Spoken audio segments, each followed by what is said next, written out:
স্বাগত my blog. আজকে হচ্ছে মঙ্গলবার আর আজকে আমি অনেক ভীষণ খুশি। আর আজকে আমি আমার মা বিপত্তারিণীকে একটি পান দিয়েছি। আর সত্যি আমার ব্রত করতে কিংবা ঠাকুর দিতে অনেক ভীষণ আচ্ছা চলো যাই হোক, এদিকে যত যাবতীয় জিনিস সব কিছু আমার শাশুড়ি মা এনে দিয়েছেন। আর এটা হচ্ছে কালকে, আর গতকালকে যেহেতু নারায়ণ পূর্ণিমা গিয়েছিল সেটাই ঘট আমি এখন বাসিয়ে আবার ঘট আবার বসাতে হবে, যেহেতু আমি বিপত্তারিণী শুনেছি নাকি আষাঢ় মাসে 13 ফলের ব্রতটা নেই। এই ব্রতটা চলে গিয়েছে শ্রাবণ মাসে, সঠিক বলতে পারবো না, আমার মা এরকম বলেছেন।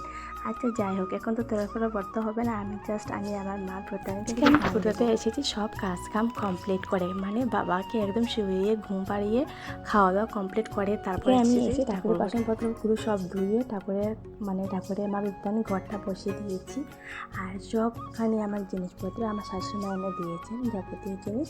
আর বড়মাসে ঠাকুর দেওয়া কমপ্লিট হতে না হতেই বাবা উঠে গিয়েছিল। তারপর আমি দেবীকে বলেছিলাম যে অল্প সময়ের জন্য বাবাকে একটু নেওয়ার জন্য, কারণ আমার ঠাকুর করে অনেক ভীষণ এখন চলো যাই হোক, কয়েকজন লোককে বলেছে আসার জন্য, ওরা আসার পর ওরাকে প্রসাদ দিয়ে তারপর আমি আমার কাজটা কমপ্লিট করে নিয়ে নেব। এদিকে মেয়ে রান্না করে সকালবেলা বাসনপত্র ধুয়ে, মানে সকালবেলা রান্না বান্না করে তারপরে ঠাকুর করে গিয়েছিলাম। এরপর রান্না করবো জানো তো, আমার পুজো টুজো করে কমপ্লিট মানে দেওয়ার পর আমার খিচুড়ি খেতে জাস্ট ভালো লাগে, তার জন্য আমি ভালো মানে খিচুড়িটাই রান্না হয়। চলো যাই হোক, আমি এখন যেহেতু বয়সটা দিচ্ছি, বাবা এখন শুয়ে আছে তার জন্য একটু সিনেমা হয়ে দিচ্ছি।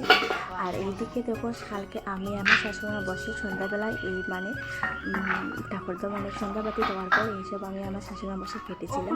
ইচ্ছে হলে ব্লগটা একটু লম্বা করতে পারতাম, জাস্ট আমি শর্ট যেগুলো ইম্পর্টেন্ট সেইগুলোই আমি ভিডিও করেছিলাম, কারণ বাবাকে নিয়ে তোমরা সবাই যেন অনেক ভীষণ প্রবলেম হয়, তার জন্য যতটুকু পেরেছি ততটুকু আমি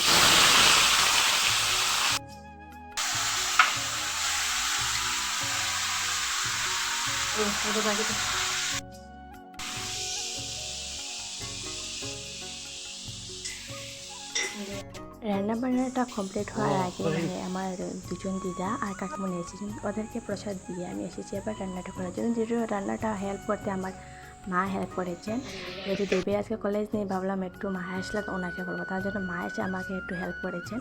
এখন যেহেতু রান্নাটা প্রায় কমপ্লিট হয়ে গিয়েছে, প্রায় কাছাকাছি হয়ে গিয়েছি, তারপর আমি যাবো একটু ফ্রেশ হয়ে আসবো, কারণ এত গরমে পুরো আমি একদম আমি জানি না কে কি বলে, আমি ওটা জানি যে আমাকে যে সম্মান করবে আমি ঠিক ততটাই ওনাকে সম্মান। শাড়িতেই নারী, সেটা আমি অনেক ভালো করেই জানি। আমি যেহেতু শাড়ি অনেক ভীষণ, কারণ বিয়ের পর যখন আমি জব করেছিলাম তখন আমার বড়মাসি নিজে হাতে আমাকে কুর্তি এনে দিয়েছেন, বলেছেন এটা পরার জন্য, স্কুলে গিয়ে জব করার জন্য। যেহেতু আমি অনেকেই অর্ডার পেয়েছি, আমি সেই শাড়িতেই নারী, তাই তো তার জন্য আমি যখন পূজা অর্চনা করি তখন আমি শাড়ি পরি ঠাকুর দিই, আর শাড়ি পরেই আমি কোনো কারণ এটা হচ্ছে নিয়ম, যখন পূজা অর্চনা হয় তখন শাড়ি পরেই পূজা অর্চনা ব্রত কিংবা যে কোনো জিনিস করতে হয় সেটা আমি ভালোই জানি, তার জন্য দেখো আমি আজকে শাড়ি পরি। কখন কি পড়তে কখন কি না সেটা আমি বেশ ভালোই জানি, তার জন্য আমি আমার ইচ্ছা মতো যেমন আজকে পুজোর দিন আমি তো শাড়ি পরার কথা বাধ্য, কারণ আমার ফ্যামিলি আমাকে কোনোদিন কোনো কিছু জিনিসে বারণ করেছে না। আমি জাস্ট আজকে শাড়ি পরেছি, তাই তোমার জন্য আজকে এই কথাটা বলি। আচ্ছা চলো ঠিক আছে, আজকে রেগুলার টাটা, সবাইকে লাভ ইউ অল, আর সবাই ভালো থাকো, মা বিপদে সবাইকে মঙ্গল করুক। ঠিক আছে, লাভ ইউ অল।